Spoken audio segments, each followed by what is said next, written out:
So personally, I think this is the single best quarter I've ever seen from Palantir. I do not think that's an exaggeration to say they've executed, they've beat expectations. The stock's up 24% as I say this. The earnings call is coming up. I think this is going to be a victory lap for the company, at least for this quarter. Welcome back, everyone, and congratulations to Palantir shareholders. Today the stock's up. I don't even know at this point. Was doing a Twitter space earlier with the live reaction, and we just saw it climbing vertically on the release that Palantir is gap profitable for the second consecutive quarter. This is what I was expecting. They delivered 1 cent in earnings per share, as I had discussed in yesterday's last minute earnings preview video. A big beat from the expectation of a loss of 1 cent per share. But we have some even more interesting results to dive into. I'm going to briefly go over just the top line numbers, then I'm going to share my insights from the quarter ahead of the earnings call that I'll be listening to shortly. So we had adjusted EPS of 5 cents per share, another beat there. We went through all of these numbers on the Twitter space earlier. I just want to highlight the revenue of 525 million. That's above their guide, and consensus of 506 million. And I had even thought they might do, 514 million. That would have been a beat, but they came in significantly above that. So they beat my revenue expectation. They beat my non-GAAP EPS expectation, but I was correct with the GAAP EPS, and great to see the stock climbing north to around $10 at this point. We'll see if it holds up. And I guess the most interesting, data segment we have to go off of, data point, is their guidance, their revenue guide for next quarter of 528 million to 532 million.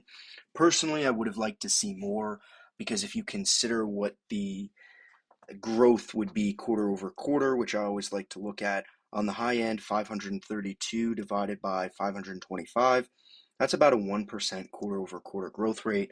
But once again, I think Palantir's gotten really good at sandbagging their guidance, and I think that's coming into play here yet again. And another big point, they expect to be gap profitable from here on out.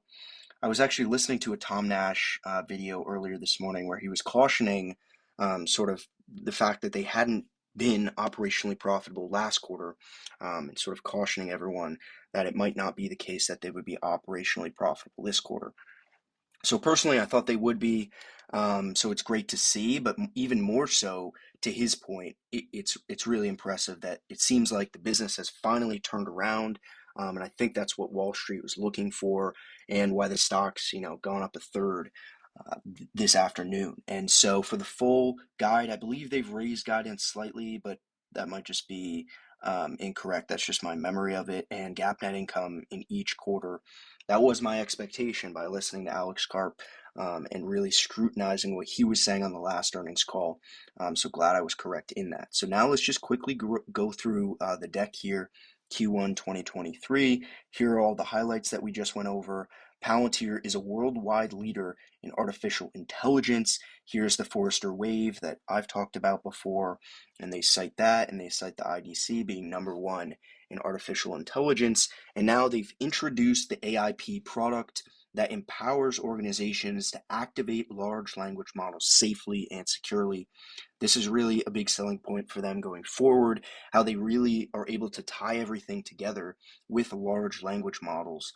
And as much as I think Palantir is, when someone's just looking at the product or whatever it may be in the competitive landscape, they may consider it easy to replicate the work of Palantir has done. But I personally think even with a product like this that it has just come out for them, I think it's really building off of all the work they've done previously, meaning that I don't think it's going to be very easy to replicate, because it's really building off of their philosophy with respect to software, privacy, civil liberties, and everything like that. So obviously we saw their demo for defense. They're working on introducing the platform for business. Supercharge your private network with large language models, subject to full control, every business across every industry. I'm super excited about AIP for business, because I think commercializing, ChatGPT or whatever you want to call it, is, in the enterprise setting, is an avenue that I think Palantir has a very good opportunity to dominate in. So here's the gap EPS holding steady from last quarter on that one time income from operations. Really, really impressive to see what they've done there. The growth, it is, I'm not sure what it was year over year last year, but I think it's, at least not decelerating more than the expectations were for it to continue to do so. So mid 20s, low 20s, whatever it may be, I think it's still a sigh of relief with respect to the stock and with respect to Wall Street. Commercial customer count up 7%. Or actually, yeah, that is trailing 12 months. 391 customers. Sorry, that's the total customer count. Commercial customer count is up to 280 customers. Contract value up 60%. Billings up 25. Closing 64 new deals of at least $1 million. The gross margin ticking back down a little bit, but it's been holding steady. And the cash reserves are piling up.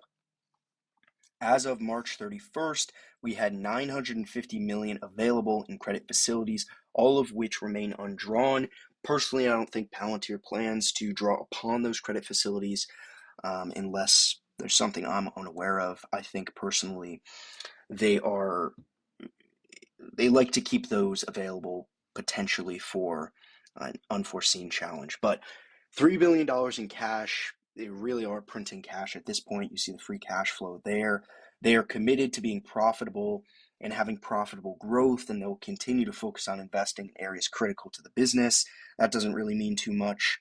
And here's the guide that we went through earlier in the appendix. You can just get all of this information. So personally, I think this is the single best quarter I've ever seen from Palantir. I do not think that's an exaggeration to say they've executed, they've beat expectations. The stock's up 24% as I say this. The earnings call is coming up. I think this is going to be a victory lap for the company, at least for this quarter. And consider the stock went public at $10 per share. Here it sits just slightly under $10 per share. Call it even. It's been, however long since late 2020 when they went public. I think this is a very, very big moment for the company. They're profitable, $3 billion in cash, $2 billion in revenue. I really think this is the beginning of something great for Palantir. I'm glad that my work was proven correct, that they met and beat my expectations, which were above the consensus and above many other in the community. So all of that to say, I am very looking forward to Palantir's earnings call, and thank you for listening to my analysis here. And once again, congratulations to the Palantir investors that stuck with the company. Personally, it's just my opinion that I think the stock and the business are only going up from here, but it remains to be seen. So I'll keep you updated. Until next time.